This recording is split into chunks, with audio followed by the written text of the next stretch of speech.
వృశ్చిక రాశి వారికి మే మాస ప్రథమార్థంలో ఆర్థికంగా చక్కటి పురోగతిని సాధిస్తారు. ఇంటా బయట మీ గౌరవం పెరుగుతుంది. వారసత్వ ఆస్తి తగాదాలు పరిష్కారమవుతాయి. కుటుంబ వాతావరణం బాగుంటుంది. దైవ చింతన పెరిగి దైవ కార్యాలలో పాల్గొంటారు.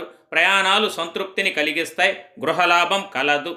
మాస ద్వితీయార్థంలో రాస్యాధిపతి కుజుడు అలాగే రవి బుధగ్రహ అనుకూలత లేని కారణంగా వృత్తి వ్యాపార వ్యవహారముల యందు అనుకూలించినను కోపం అధికమగును.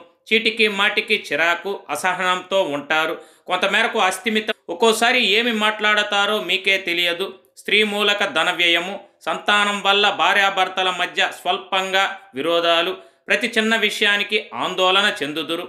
ఆరోగ్యం మందగించే అవకాశం కనుక ఆరోగ్యం విషయంలో జాగ్రత్తలు అవసరం. కోపాన్ని తగ్గించుకున్న మంచిది. కావున శ్రీ లక్ష్మీ నరసింహస్వామి ఆరాధన మీకు సర్వదా శ్రేయస్కరం, శుభప్రదం.